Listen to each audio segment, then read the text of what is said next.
everyone, Annette the editor here. This is part 2 of this episode. If you want to hear the beginning of this conversation, head over to part 1 and listen to that first. If you're here for part 2, well, enjoy. I have a provocative supposition. You should probably correct me on it, but it's me shooting from the hip because that's just what we do here. Russia's never had a political culture. Not really. They had czarist serfdom. Then they had a revolution that failed. Then they tried this kind of half-assed, like, parliamentary democracy thing. Then a revolution blew that apart. Then it became a totalitarian nightmare that just had some mild shifts here and there throughout the 20th century. Then that fell apart. Then you had Yeltsin. Then you had Putin. And now here we are. It doesn't seem like there's very many politics going on there. It seems like it's kind of just a long, like, chain of just sort of like corrupt overthrowing of power. There's no, at least from the Western perspective, there's no real politics going on there. It's just flexing of power. Is that fair? I guess, I suppose. Or is it too reductive, though? Because I'm willing to be corrected on that. That's again difficult because you see the problem is that when you're talking about political culture in like previous Russia, again, I can't even compare Putin's Russia neither to the Soviet Socialist Union nor to Tsarist Russia because at this point it just doesn't function like a government. We have warlords, we have feudalism and everything like that. Just like a neo-feudalism. I remember we were talking about that. It was a neo-feudalism going on, and it was that economist whose name is escaping me was talking about that. It does seem kind of like whatever I might say, and also, by the way, like the political culture I was basing it off of is definitely a Western model, a Western post-Enlightenment liberal democratic model. So in that context, no, Russia has never been political. Maybe they've had their own form of political culture, but it's just a different kind. But compared to those previous eras, like you're saying, it does seem like everything is kind of like mealy, like crumbled. Like it's not like there's nothing coherently holding it together. Like it's like a stale cake at this point. Whereas like maybe under Stalin, it was like a really firm pound cake, but it like you couldn't really cut into it because it was so firm. I don't know. But the analogy is falling apart. But I get what you're saying as that like right now things just feel so atomized in Russia, politically speaking. Am I right in that? Yeah. It's because you can't really talk about how Russia is functioning as a country because they don't seem to be doing that very well. Here's a provocative question. Are they a country by at least normal standards for the rest of the world? They have. So the problem is, technically your country is only worth, by Western standards, country is your constitution or something similar of that sort. You can take Russia's constitution, roll it up, and throw it out of the window because that's being ignored. It's good toilet paper. Literally, nothing written there works. Then Putin just declares orders people to break laws by decree. There is no autonomous judicial system at all. The legislation also doesn't work. There is no separation of powers. There are elections which everyone knows are going to be faked completely, and they just do it openly at this point. They're not even like, what they did today? Like, so there were some opposition candidates from like Yabloko, one of the very few actually very tiny opposition parties there. But due to all the fact that mobilization is still going on, if you were an observer in these election posts, then they would just give you the summons to go to kind of the war commissariat and just summon you to go to the army. They don't even have to do anything. Oh, look, that's a man observing if we don't cheat. Oh, he'll make a fuss. Let's mobilize him. Slap. There's like elements within it that function, but they function in a way that's just kind of alien to what you would consider as a normal nation. Like a normal functioning nation. It's just when you're describing all this, it just makes me think like of all the like the weird people off to the side in my country who, I make fun of them a lot. The MAGA communist types, the Stalinist tankies, and to a lesser degree, but no less significantly, the Tucker Carlsons of the world who just like to praise Russia like as being an alternative model to the United States. And I always just feel like they never mention the actual functionality of what's going on. What they always refer to is culture war bullshit. Like, oh, well, Russia's not woke, so therefore it functions better. And I'm just thinking, there's a lot of other things that go into a functioning nation than them not having a shitty ideology baked into it, And on top of that, Russia's ideology isn't much better than woke ideology. So, it just strikes me as a very simplistic, superficial way of looking at things. And And I think you just highlighting those small things really kind of helps reveal that. You have to answer to me then, if Russia is country, what is a country then? What would you consider a country? Because otherwise, I can tell you all the things that they don't have, but what would be the minimum requirements for you to at least consider it a country? Well, I mean, a functioning one. Functioning one. Yeah. Well, putting aside legitimacy of elections, because I know that's a controversial topic, the ability to vote, that's one. Like the actual ability to civically participate, the ability to take part in the civic participation. Like if I wanted to run for office, I could do it. I'm never going to, but I could do it. Like you just have to, I mean, there's all these like criticisms that you can have for the system, and then some are perfectly valid. And I might even agree with, a lot of them. But the fact that you can make those criticisms, I think, is a key thing there. And that those criticisms can then be turned into direct action. I think that needs to be possible. Not probable, but possible. Does that make sense? Like you need to have recourse, I guess. For a country to be a country, you have to have recourse to change it as a citizen. I think that would be my American biased interpretation of what a country is. Okay.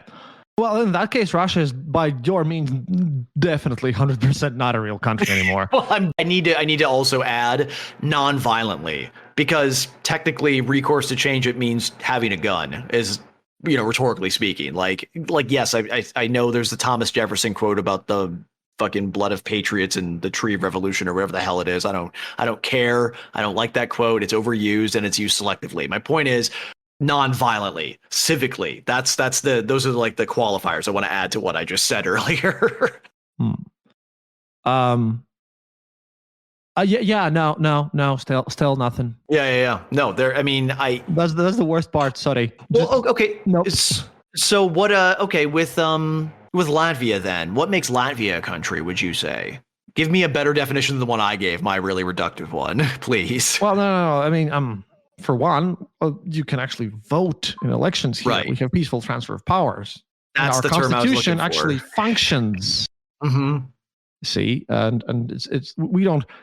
One thing that really strikes me the most is that Russia has lost the monopoly on violence. That's the thing that Max Weber said, that's the one thing that a government should have, and they don't. And just Russia just doesn't at this point at all. And I can just point to you and say, look, 24th of June, what happened then? Does that look like a country which whose government can contain its own citizens and everything? Of course not. Yeah. I mean, it's funny you bring up the monopoly of violence thing, because that is something that Americans generally, I mean, and I know a lot of people on the left, on the right, in the center, but mostly in the left and the right, the more radical types, and especially the anarchist types, they consider the monopoly of violence being the realm of the state being an injustice. And that's a very American view. I don't know if other countries in the world share that view, but the idea of a monopoly of violence being in the hands of the state, I'm an anarcho-skeptic. Like I love anarchism, but I'm a skeptic of it. I give two cheers for it, I like to say, to quote this book whose author's name is escaping me. So in principle, I find the idea of the state having a monopoly on violence to be abhorrent, because to me, that's an aspect of totalitarianism to me. But I think that might be an American view of things. That would be an American view of things, I think. Yeah. And that's part of our mythology, and that's a whole other conversation, of course. It makes sense, yeah. You guys do that. We do. And also, the funny thing is, as you were talking about that, and I was thinking about the monopoly of violence argument, I was thinking okay, so Russia then has, in its lack of monopoly on violence, its state having a lack of monopoly, you're referring to organized crime and the the private sector, right? Basically. See, if we had an overzealous organized crime, like syndicates here in the United States, kind of like, when we had the mafia at its ascendancy in the 20th century, but even more so. And I know we have organized crime here. I mean, don't get me wrong, but I don't think things could get that organized before regular citizens started fighting back. Now, maybe I'm being naive, actually. This does feel kind of naive as I'm saying it, because I think most Americans just don't care about that sort of thing. If you look at how much shoplifting has become tolerated, at least in places like California, it kind of shows a complete disregard for the idea of civil order. But at the same time, the idea of like an oligarch showing up and then his, private army and his thugs and stuff start brutalizing the populace in various places, I can't imagine it would go down well. I feel like America is too armed, we're too individualistic, and we just have too much of a propensity for power fantasies of taking down oppressors of our freedom, that kind of thing, if that makes sense. So I can't imagine a Russia-like system ever descending upon the United States, at least not in my lifetime, unless things somehow got really, really bad. Well, you guys have, again, it sounds stupid, but there's a thing called Republican tradition. Yes. You have that thing. Mm-hmm. Well, and that's sort of what I meant earlier with my provocative question is Russia even a country? I mean, does Russia, have they ever had a Republican tradition? I mean, my impulse is to say no, they haven't. I really think they haven't. No. And it's kind of a silly thing, but like they didn't have the time. Like they had some time in the 90s, and I think like we've spoken about this a lot. Yeah. They had a chance to have it, and then then because of various circumstances and everything, then it just didn't happen. They did have a chance. They had a chance, but let me just ask the blunt question. Where was the probability at? Was it below 50% that they were going to take that opportunity? We would see it as an opportunity of the Republican tradition, or was the probability just low because they just never had that tradition to fall back on? The probability was low, but the thing is, again, it's because how everything was turned out. It was because of the crime lords and everything. It was really kind of horrible because, again, I blame Soviet Union on this one. Soviet Union taught us that voting doesn't matter, and it never really built up on anything. And then Putin, for 20 years, have been intentionally very much trying to make sure that no one has any ideas about all these voting things and protesting and all that stuff. Air quotes voting, yeah, like as you've put it, like he's very much a believer in the idea that all elections are shams. So like when there was all the hand wringing happening here after 2016, and probably to a degree in 2020, he just looks at those debates of like, oh, Russia interfered in our elections, and he's just like, yeah, but your elections don't matter anyway, I would assume is what he would say if pressed on that. It's a comfortably cynical worldview he has. And I say this as somebody who tends to be cynical like 80 to 90% of the time, that I am fully aware that being cynical feels good. It feels very good because it makes you feel like you're cleverer than everybody else. But at the end of the day, cynicism is the line between cynicism and nefarious pessimism is very blurry, especially if you're not being careful. And I think in his case, he just has there's no distinction anymore for him. I think I actually would go further even than you in calling him a cynic when it comes to like elections and so forth, and just call him a pessimist. He might even be a straight up nihilist, honestly, about such things. And that could help explain, if he actually leans into that nihilism, that could help explain why he has no plan, why things do feel so disorganized. Maybe he legitimately thinks none of this matters, and he's just doing it because he wants to be part of the history books, and that's all that matters, I think so, because to be honest, he's ensured happy lives to his daughters, which is nice. He's trying to do good there, I suppose. It's just I feel like you're throwing up in your mouth a little bit. No, it's like I'm trying to like, dude, I have been watching so much of him. I don't go deep into this because it hurts my brain. I can't understand, because he thinks on a fundamentally different level. He doesn't care about Russian people at all. Most Russian rulers haven't really. And the thing is that everyone around him, even these pro-war Z guys who kind of are totally weird themselves, right? They hate him as well. But no one thinks that he's a competent turbo leader anymore, except the very loud propaganda channels who no one believes in Russia at this point. People, just because people say things on camera doesn't mean shit. A lot of people are very poor, and people get threatened. People are afraid to lose their jobs. I don't know how many people actually believe in all this stuff. There are some, definitely, but I'm not sure if that is clearly at this point as widespread as it used to be. Then again, you have to understand that it's a huge country again, and what was it? At least only like 6% of the people actually in Russia have been abroad anywhere. 6%. 6%. Wow. Yeah. Do you happen to know what the American equivalent statistic is? I'm just curious because people like to say that nobody goes anywhere here. No, I don't know. You weren't on the good side, but you had like about like 17% or something. Okay, that's a lot. I mean, for out of 350 million people, give or take, 10 million, like that's not terrible. Well, it look, could be better, but look, you're a huge country. That's the thing. Yeah. I mean, for me, going abroad to a different country is kind of like you going to the state next door for you. Well, actually, to be perfectly honest, it probably is even closer, because if I wanted to go north to Oregon, go visit Dan Carlin, that would take me about a day and a half just to get up there on wheels, I should say. So yeah, for you, it's even more so. Yeah, just like going next door. But yeah, for Americans, it is harder just geographically speaking. Yeah.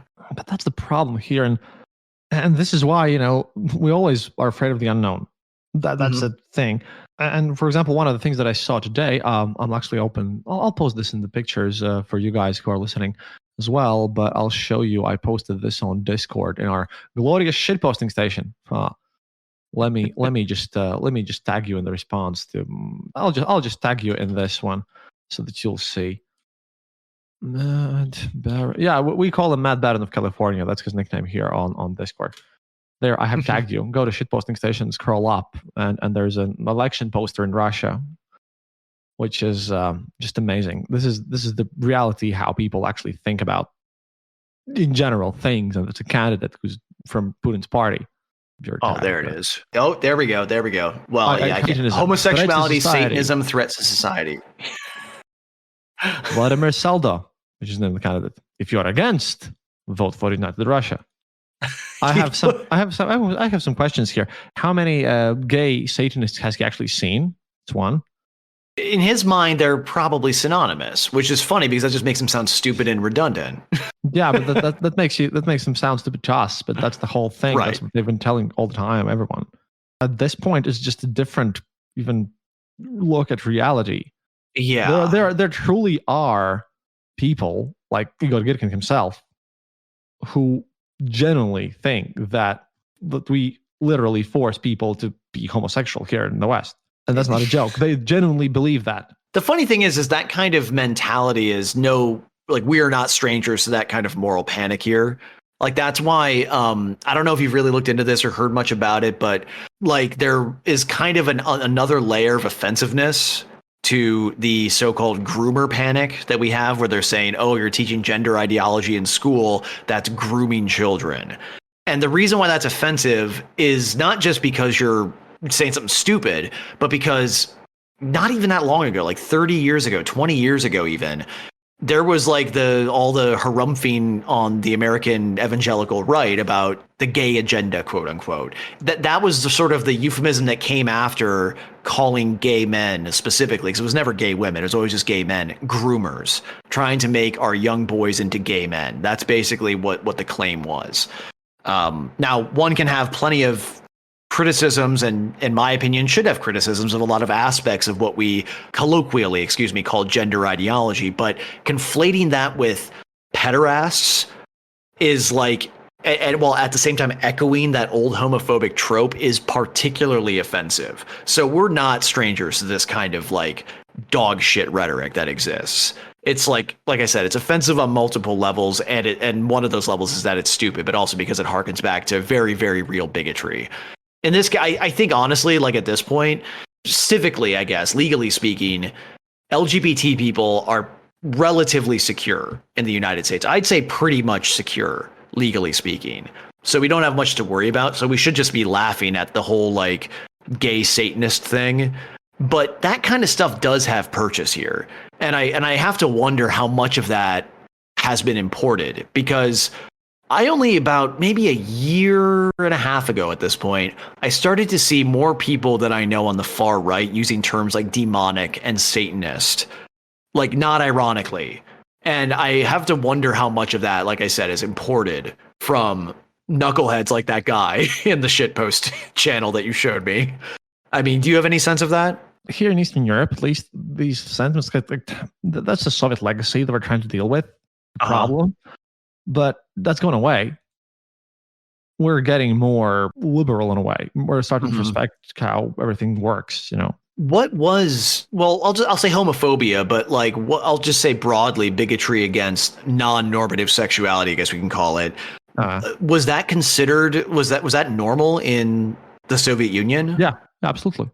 I mean, being homosexual was a crime. You went to prison for that. Well, it was a crime here too, though. That's the thing. It was a crime. I think there were sodomy laws, as they were called, on the books here until like the 90s. Technically, they weren't being enforced, but like actually might have even been the 2000s. But regardless, I'm just wondering because I just find that really funny because on the one hand, you'd have people who are more than willing to demonize, and rightfully so, the Soviet Union for being a communist dictatorship hellhole kind of thing, but who I think in their heads believe that homosexuality was encouraged because of like the crazy first couple of years of the revolution. Maybe you could connect it to the history there. Well, the first couple of years were very crazy. Yeah. Because it was a revolution. I read about this when I was way back when I was studying my old ancestor. I say that in air quotes, the Mad Baron von Ungern-Sternberg. But I was studying the Russian Revolution a little bit. And there was just stories of like just straight up nudists riding the train without any clothes on. And I remember just thinking like, okay, so that might be where a lot of these like beliefs about the Soviet Union come from. But I always had this sense, I was like, the Soviet Union was very much like, I don't like making comparisons to Nazi Germany, but they were kind of the closest analog to what kind of society they were like. And Nazi Germany was very quote unquote sexually depraved. It's just people don't know about it. Like people point to the Weimar Republic as being depraved.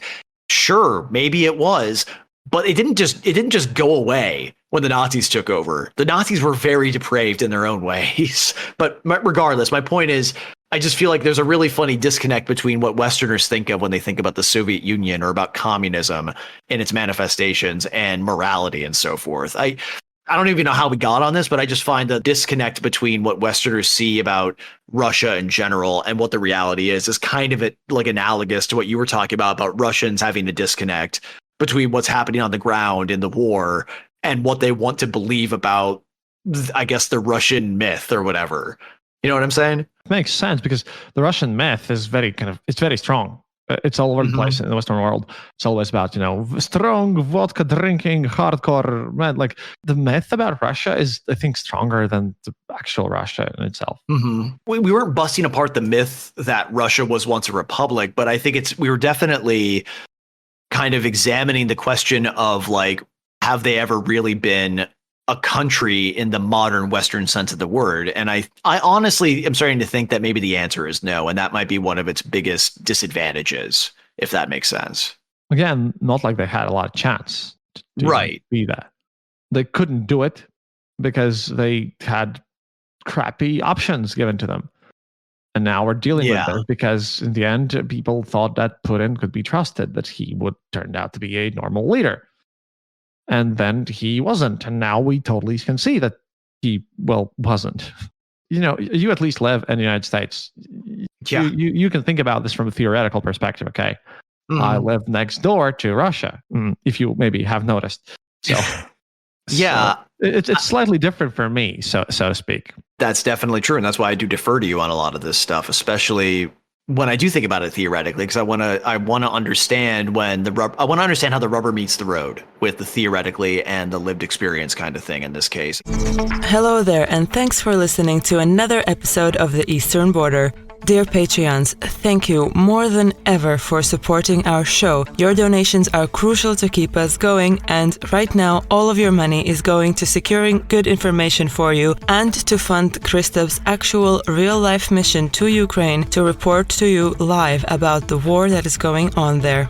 Also, we would like to use this opportunity to urge you to donate to other organizations that are helping people escape Ukraine safely and to defend the country for those who decide to stay on the ground. One such organization we would like to highlight is the Defending Ukraine Together Come Back Alive movement. Launched in 2014, the Come Back Alive became the biggest organization providing support to the armed forces of Ukraine. You can donate directly from their webpage, comebackalive.in.ua. Remember that no donation is too small. In this situation, every dollar matters, every cent matters. If you're uncomfortable with giving money to war, they do have a position on their website that they are providing Ukrainian army with laptops, lights, photo equipment, cables, and is not purely military.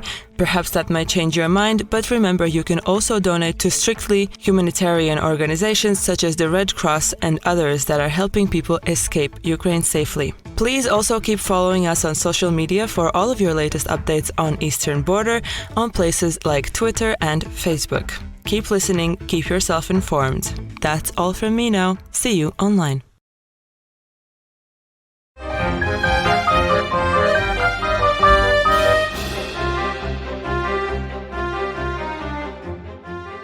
This kind of neatly segues into the big question I wanted to ask you before we started talking. Because you're talking about how confused and out there, just how much of a mess everything is right now, and probably will be for a long time.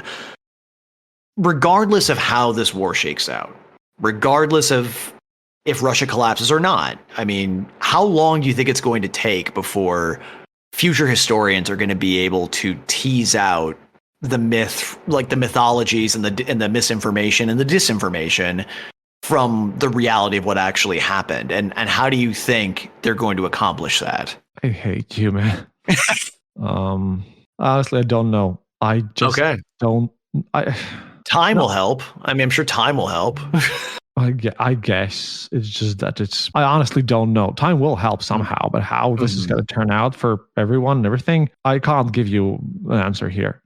Sure. I mean, I honestly, I appreciate that answer because it feels the most connected to reality one kind of answer somebody could give. I don't think anybody can know usually, but I mean, I think but I think it's important to keep that always in the back of our minds, because we'll be here in 20 years, hopefully. I mean, we can try. We can try. So what I'm saying is when we're in our fucking late 50s, we'll be able to look back on this and maybe tease out some element of truth to it. I mean, by 20 years, it'll be history at that point. I'm pretty sure the war will be over by then.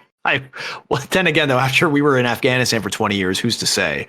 But yeah, I feel like that will be something we'll be able to tease out. Now, filtering the actual information and the disinformation, that's probably going to be tough because I imagine a major component of this war that I'm sure has been talked about, but I just haven't seen it all that much. I'm sure you've talked about it too, is the information warfare aspect of it. You've talked about the propaganda a lot. And the thing is that propaganda is so different now than what it was like during World War II, for example. I think that's going to create a lot of challenges for people. A lot of less critical, or more importantly, less Russian fluent Westerners are probably going to be taking a lot of that Russian propaganda seriously, even in the future when, we should know better. You've pointed this out so many times about so many Westerners just repeating stuff that clearly has a source from a Russian propaganda Telegram channel, but they're repeating it because they think that because it comes from a Russian language source that it must be accurate. That's my assumption of why they think it's accurate. So I think that that's going to be the big challenge of the future. I'd be willing to predict that much at least. Well, that is, and that's going to be a challenge for me personally a lot. Right. Yeah. What, the people taking Russian propaganda at face value, or just you having to sift through all of it? Both propaganda and everything, because the war ends, right? War ends tomorrow. Yeah. Let's think about that. Okay. And what happens to all these people who have been going through all this mess, right? Mm-hmm. All this nonsense of who've been told they were all evil and horrible, right? Not like they're going to go anywhere. We're going to have a massive humanitarian crisis, and even if I'm correct, and I believe I am, then it's going to cause a lot more problems. There's going to be massive humanitarian aid is going to be needed, and not just for Russia, but for us as well here in Latvia. After all, it's not something that it's going to be easy at all to deal with. I mean, we already had a preview of what, if it's going to get to the point, I should say, that there is a refugee crisis. We've already had a preview of how Europe handles that only 8 years ago. And it wasn't great. I mean, just to say the least, it was not great. And I would like the United States to play a greater role in humanitarianism, which might be one of the first times I've ever actually made a serious political point publicly, but about what I think the United States should do.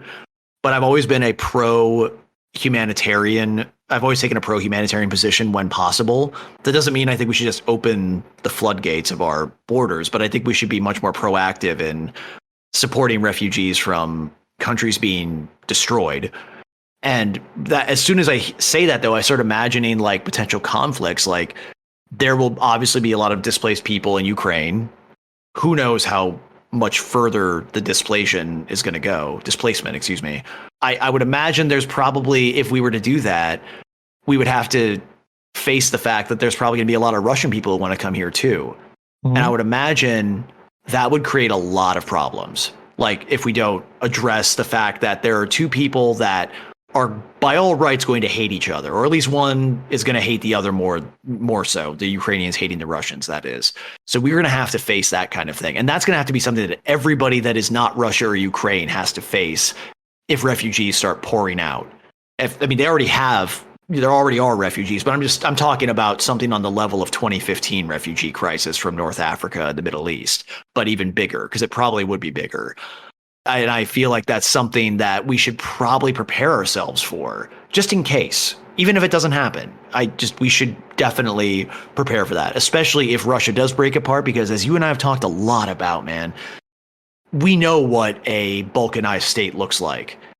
I mean, we know what warlords look like, especially in that part of the world.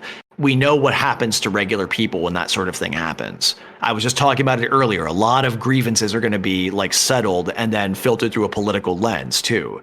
So I find it hard to imagine there's not going to be some kind of massive refugee crisis in the coming decades. No, I believe there definitely is going to be one. Yeah. Picking and choosing who to help based on their nationality, like that is what scares me, because I can't, like, I would understand why Ukrainian refugees in the United States, for example, don't want to be sitting on the proverbial Ellis Island waiting room with Russian refugees. I understand that, but we cannot pick and choose, because these people did not choose where they were born. They would have to be like taken just as seriously if America was to become what I would like it to become, which is a more humanitarian place on the international scene.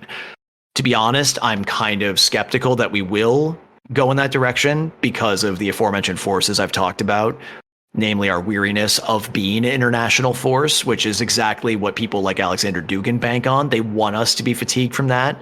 But just assuming that we do remain a sort of like place that people want to go to, I feel like we have to like be very prepared for those kinds of conflicts and not just pretend that they're not going to exist. That creates a whole other host of problems on its own. And it basically is importing the war here, for example, and reigniting it even, if that makes sense.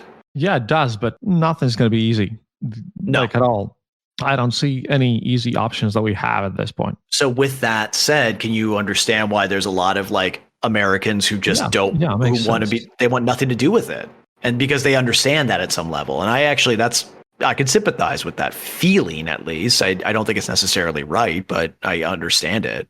Fun times, man. Fun times. Always fun times.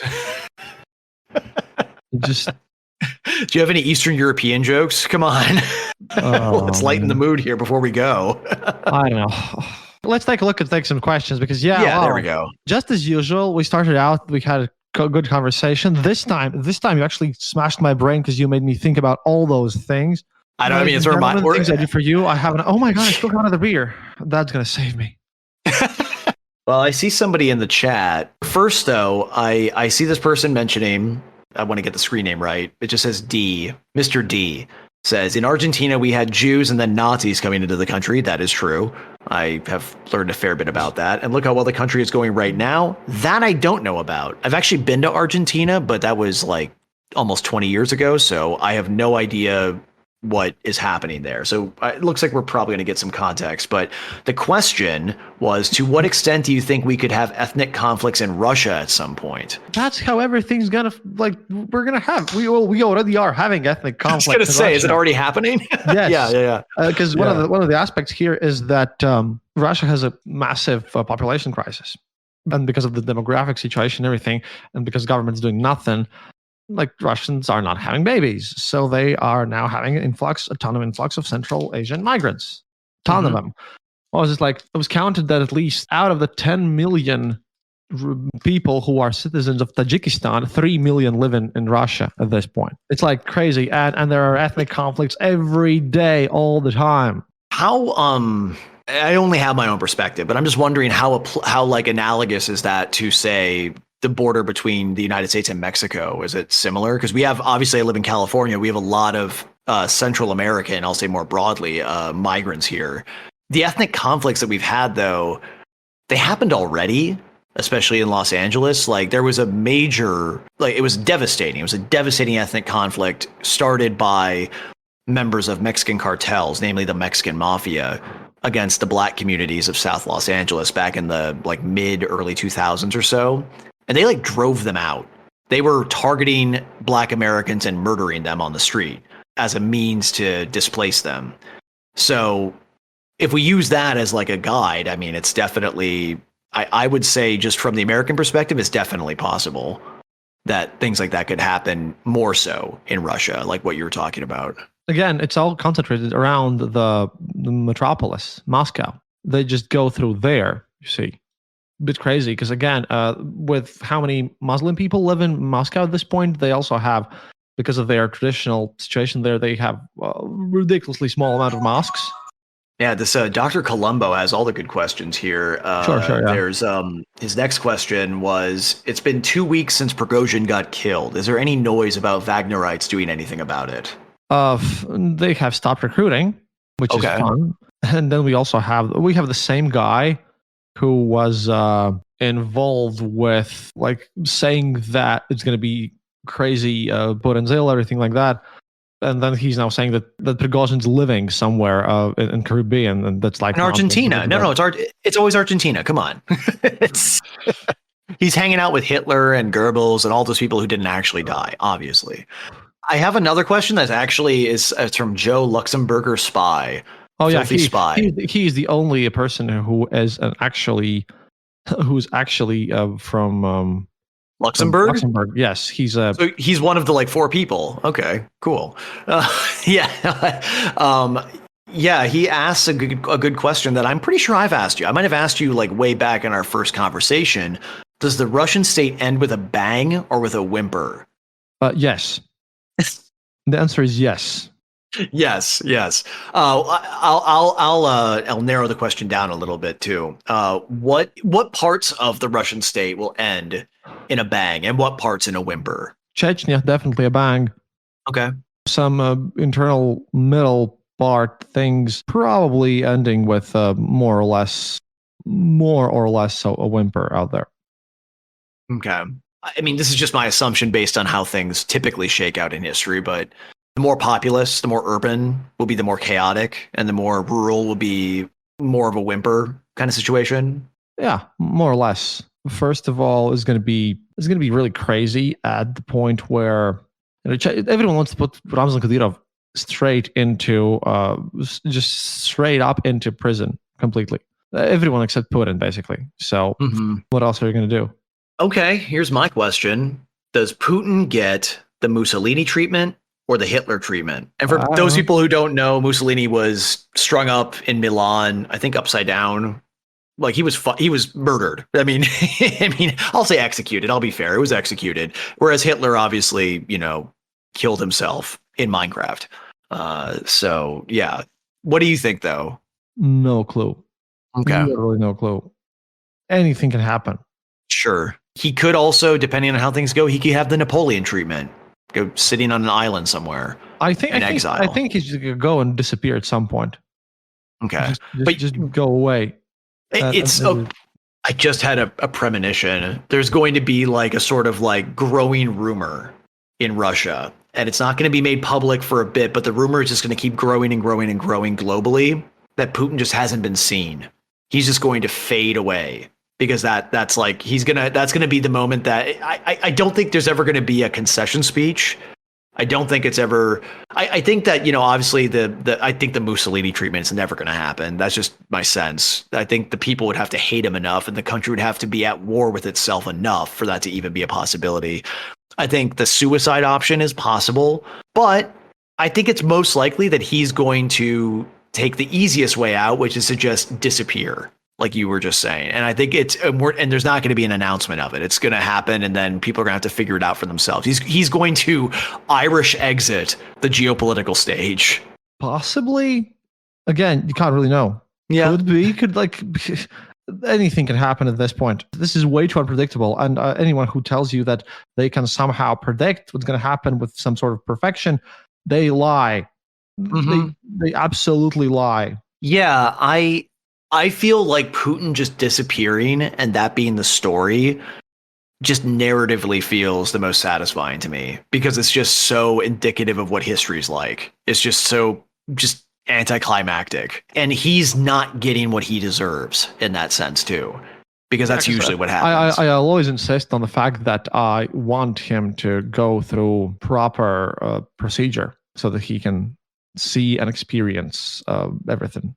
Well, did the Hague press charges on him? Am I remembering that right? Yeah. I think he needs to go to the Hague. Mm-hmm. That's so you're ideally he gets the Milosevic treatment. Yes. Okay. Yes, I'd be for that. I'd think that would be the best. It would definitely provide the most closure. I mean, I have to wonder if it would end in the same way it did for Saddam Hussein. But there's a certain element of I feel like somebody on that scale, I kind of wonder. Well, I don't know. That gets into the whole death penalty ethics thing, and we don't have to get into that. I want to do procedure because he doesn't understand anything that's happening here, right? He doesn't understand. He doesn't respect any of these the Western values, so to speak, and everything, right? Right. Yeah. So I think that would be force him to sit through. Yes. Yeah. Western democratic bureaucracy. You know what? That is a very good punishment for someone like him. I'm on board with this.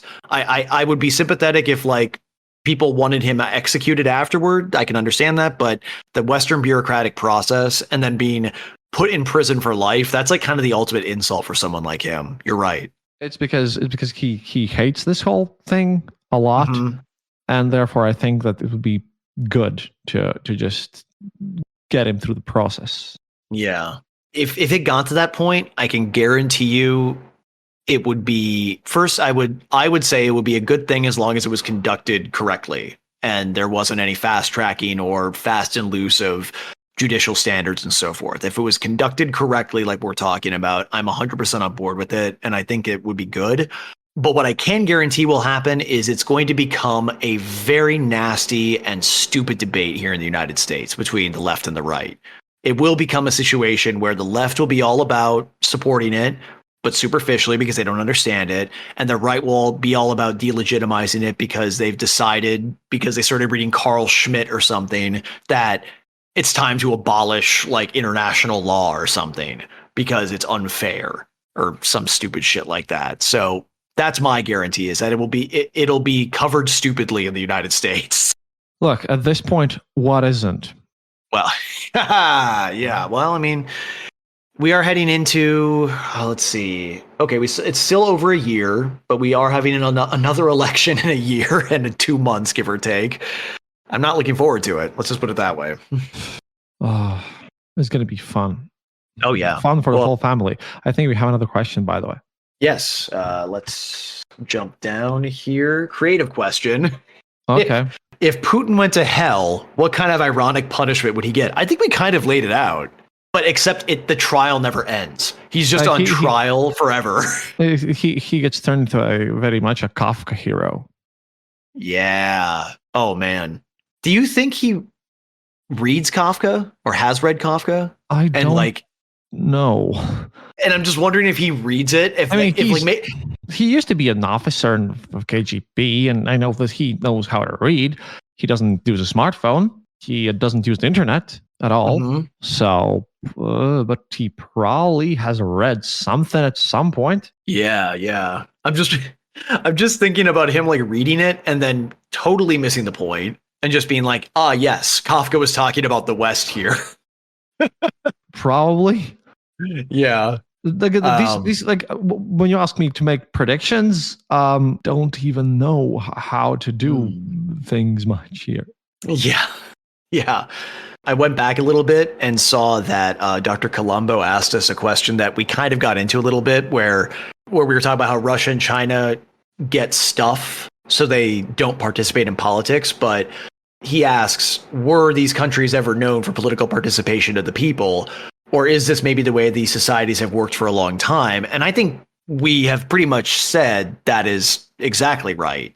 And that's why any change that has occurred in those countries tends to be very violent and not particularly political in the traditional sense, or civic, if you will. Because like China's been disrupted. And funny enough, China's been more disrupted by exterior forces, I would say, that influence the interior forces. But that's a whole other thing. Hello. So yeah. How many brain cells of Kristaps has the Mad Baron killed today? That is a good question. Probably more than the beer, I would imagine. I have just finished single beer during this conversation. No, you probably need more. Side note, do you sometimes feel you know too much about torture methods? I don't know. I can tell you one good thing, though. I can tell you one really, really good thing, though. I have gone and I have applied for swimming and gym stuff, which I'm going to do, which is going to be great. Excellent. It should be good for me. I hope. Bit of insanity, but I kind of felt like I had to do this because otherwise, a bit crazy. Well, as you said, you tend to have me on to zoom out and have a more macro look at things. Yeah, but this is really interesting. This is really, really interesting. I like this. I like this because you have to think about these issues because if you don't, then what are we going to do? Look, we are going to have a massive refugee crisis anyway. Either way, yeah. Either way, because look, if the West gives up and Russia stomps over Ukraine, what do you think Ukrainians are going to do? They're going to be like, get us the fuck out of here. Exactly. And if I'm correct and Russia disintegrates, then what the fuck are we going to do? Mm-hmm. It's going to be magical. It's going to be horrible for everyone either way. With everything happening, this is going to make the Balkans look like a very calm and peaceful place, I think. It's going to be quite crazy and it's not going to be pretty in any way or form. I don't even know how to solve this. It's just that what we can do is maybe someone who's more important and wiser than we are, possibly could just, plop in and maybe at least think about these issues so that we're not the only ones thinking about all this mess, you see. I would hate if random podcasters would be the only people who would be actually thinking about this kind of stuff. That would be really sad. Hey, you're going back for a PhD and I'm in the process of getting a master's. There's going to be a book coming out of this from both or either of us at this point. I mean, what else can we do? To be honest. Well, I think that there's something, you know what? Okay, I'll try to put a positive spin on this because I've been, like I said, beginning of grad school. So actually becoming a professional historian, finally. And we're focusing on historiography and why we do history, why we talk about it, why we make sense of it. And that actually is kind of part of the answer, is that we're here to make sense of what happened in the past, because by making sense of what happened in the past, it's not because it's giving you a guidebook for the future. That's a big mistake I think a lot of people make. They repeat that dog shit asinine line about doomed to repeat it and all that. I hate that line. It's stupid. It's not serious. What history being studied accomplishes is it gives you a sense of people, why people do what they do, why people in certain positions and in certain circumstances do what they do. And I think that by looking at things that have already happened with that in mind, you are going to get a better idea of how things shake out. And you're also going to realize that there are things you can do to mitigate negative circumstances because, like I said, we have the benefit of hindsight in this case. So I think that there is something positive to come out of this. And I think that people who think about things historically are going to help with that for a lot of people. We're never going to agree, like all of us, or we're never going to have a consensus, but we're going to hopefully help make sense of things as they happen. And hopefully maybe give some perspective to people who think that like things are hopeless. Things are never hopeless in the long term, I guess I would say. In the short term, they can be complete dog shit. But I love your relentless optimism, man. Well, it's not optimism, it's just pragmatism. It's just you got to find the stuff that brings joy and beauty and all that stuff in the present and latch onto it, while never forgetting that the past is built on a chain of pain and grievance. That's sort of my motto. Kind of makes sense. Actually, something positive for tonight. Wow, nice. Finally. It's been rough. If you have anything, if you want to say, because we need to wrap up, Right. You could maybe read and answer some question yourself, because you've killed a lot of my brain cells. My brain is exploding tonight. I'm going to send this on it. This is going to be horrible. What do you mean subtle knife? This talk is cheerful. We got to think. Thanks for the cheerful talk, guys. Well, this was as cheerful as we can get in the current situation. I really wish I could be like making shows about some other nicer things. We could talk about history video games next or something sometime. Something light, like actually light. We've done video games like where we actually gamed. I think we did at least one live stream because we were both just like chilling. But yeah, we can talk about whatever you want in the future if you want to take your mind off this stuff. At one point, I would be very happy to. Yes. Oh, maybe we could do a special live stream where Chris Jobs teaches Alex how to play Hearts of Iron properly. Oh no. Oh no. It's just going to be a lot of like, what, comrade, what are you doing? Why have you not even looked at the logistics tab yet? No, I'm playing a heavily modded BattleTech lately. That's my thing. Yeah, I like Big Stumpy Robot. Big Stumpy Robot, good. So Big Stumpy Robot, good. Axis versus Allies, bad. This reminds me too much of actual wars. Right. Yeah. Yeah. So not a fan of that lately. Mm-hmm. Yeah. Well, no, and I'm glad to hear that you are taking care of yourself, like physically, like, because if you take care of yourself physically, it does take care of at least some things mentally. It puts you in a place where you can, like work on the stuff that you might have otherwise neglected. I got to tell you, I get the best self insights or self talk even when I'm out for a run. And because I live in California, aside from, well, really around now and August, I can go outside every day and, take advantage of that. So yeah, that definitely helps. Okay. And if anyone else here has like still something that they want to comment, please do. We're still here for like, please. I don't know, a bit. What is an optimism? That's a good question. An optimism is, as Louis C.K. once said, stupid, being stupid. That's what it is. Why would anything good ever happen? Sometimes it does. It does. Yeah. Rarely. And we latch onto it. That's what we're supposed to do. Like, don't pretend that everything nice is going to happen all the time. Just be on the lookout for it and latch onto it when it does. But don't let it blind you to the darker realities of life. It just doesn't, it seems so self-evident to me. I don't know. Maybe that's the American part of it. Maybe that's my optimism, is that these things are self-evident. Extremely American of you. Dr. Colombo asks, this is the most important question of all, actually. Okay. Can we fool around with the soundboard after you finish the serious part of the podcast? Oh. Or off to the gulag with him? No. I mean, fine. Yes, you can play with the soundboard. By the way, now let's wrap up. If you want to hear the soundboard, you're going to have to join us here on the Eastern Border Discord. I'll plop it up somewhere in the show notes. It always is there. Yeah. It's going to be great. We also watch movies. We watched Come and See in my birthday, no less. Glorious joy for everyone. And we're going to watch movies onwards. And I finally got American football explained to me. So it's going to be fun. Going to continue doing all these movies and everything. It's going to be great. And also go and check out History Impossible. Yes, we're on a... You should be. Oh, sorry, you cut out there. What'd you say? No, and if you're not, you really, really should be listening to History Impossible. It is kind of it is a thing, Eastern Border listeners should listen to History Impossible by definition. I mean, well, it sounds like a lot of people, at least in the Discord, have given the recent series, which is part of a bigger series that I was doing. That it's funny. I just the first 5 episodes are pretty much focused on Israel and Palestine, so that's light right there. And now I'm talking about Yugoslavia, even lighter. And believe it or not, Yugoslavia and Israel and Palestine, 2 of the most contentious topics in modern world history, are connected in a very weird, tenuous way. And that's why the show is called The Muslim Nazis, because I love being an edgy boy. This current part of the series, the second half, I should say, is pretty much all about Yugoslavia, and it is about as confusing and dark as it gets. But like we were saying, things could get a lot more confusing and dark in the sort of Baltic, Russian, Ukrainian sphere. So let's hope it doesn't happen sooner rather than later. Seriously, the most important part that you just taught me today, before I say my goodbye line, is that you can't allow your brain to be broken by all this stuff. You got to do cool stuff as well. Like I always say, happiness is mandatory. До свидания, товарищ.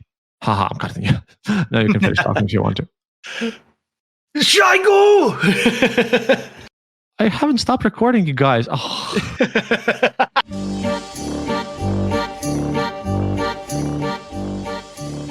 Thank you for listening to the Eastern Border Show. If you have any questions or comments, go to our website, theeasternborder.lv, and leave a comment there. Or email us at theeasternborder@gmail.com. We'll be sure to answer. You can also follow us on social media and contact us there. If you enjoyed this episode, then leave us a review on Apple Podcasts and tell your friends about us. It really helps us grow the show. And remember, happiness is mandatory.